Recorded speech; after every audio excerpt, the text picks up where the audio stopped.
Hello, YouTube. I just out here this morning. Beautiful Saturday morning. I think it's April 15th or something like that. And I just had this thought. Easter weekend, I had to come out and climb to the top of one of my grain bins. And just wanted to share. We had an Easter service last night. And I'm always respectful of people that don't share the same worldview as I have, but one of my best friends is getting a little older in age and atheist, and I always think what's truth for one person and what's truth for another, and how do we come together and do life. And at the end of the day, though, if truth is still truth, how do we land there? So I'm just going to read from Matthew 4. Then Jesus was led by the Spirit into the wilderness to be tempted there by the devil. For 40 days and 40 nights he fasted and became very hungry. During that time the devil came and said to him, "If you are the Son of God, tell these stones to become loaves of bread."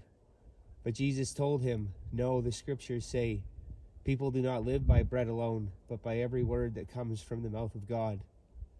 Then the devil took him to the holy city, Jerusalem, to the highest point of the temple, and said, "If you are the Son of God, jump off, for the scriptures say he will order his angels to protect you, and will hold you up in their hands so that you won't even hurt your foot on a stone." Jesus responded, "The scriptures also say you must not test the Lord your God." Next, the devil took him to the peak of a very high mountain and showed him all the kingdoms of the world and their glory. "I will give it all to you," he said, "if you will kneel down and worship me." "Get out of here, Satan," Jesus told him, "for the scriptures say you must worship the Lord your God and serve him only." Then the devil went away, and the angels came and took care of Jesus. So I guess when I'm always thinking of my atheist friends, or again, people of different worldviews, I have respect for them, and I guess I have respect for what they think, and I hope they have respect for what I think. And so every time I pick up the Bible, I always think of historical truth first. And did Jesus exist, and did he walk on this earth, and ultimately was he God? And sometimes we can debate all those things, but ultimately I look at the human being, and I look at animals and nature and all of these things, and I continually come back to the fact that we couldn't have been random chance. There has to be a creator, and I know all the questions that come along with that, but for me that's enough.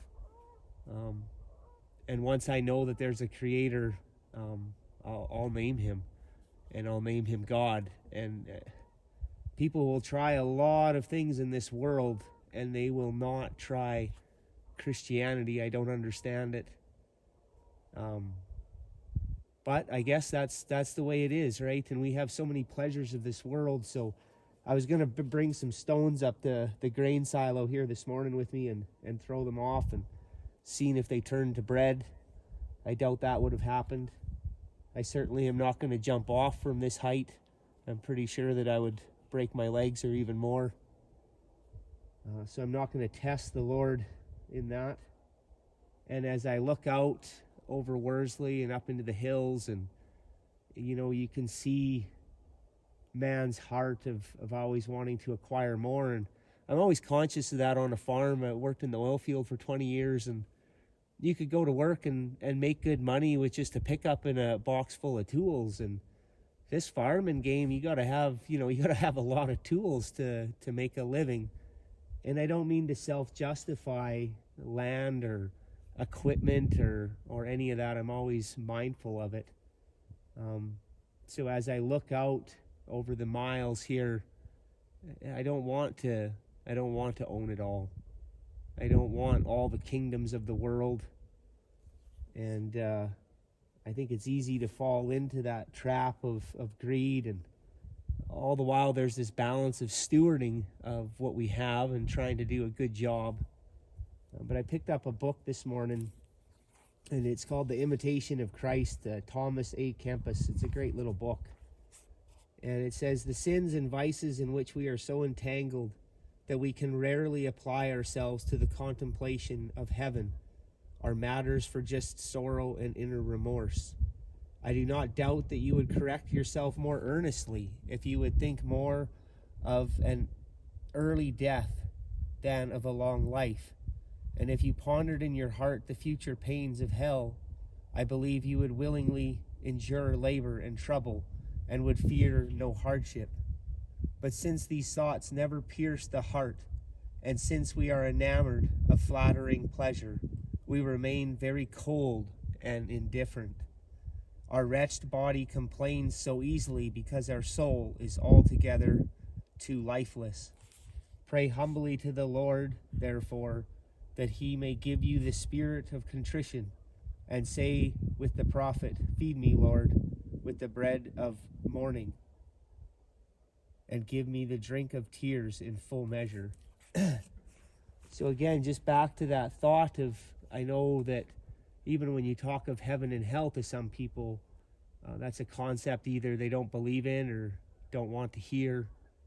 And then I just back up to being created, and if that's a truth that I live by, then someday I'm going to meet the Creator.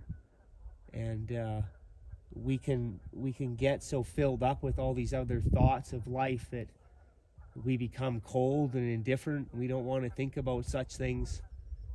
But just coming into Easter, one of the lines that I picked up a couple of years ago that means so much to me is it's wartime.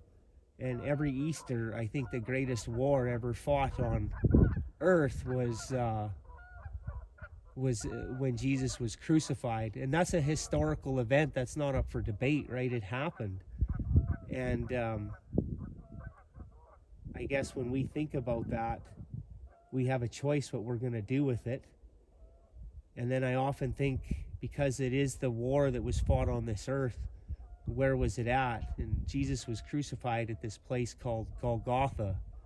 And Golgotha means place of the skull.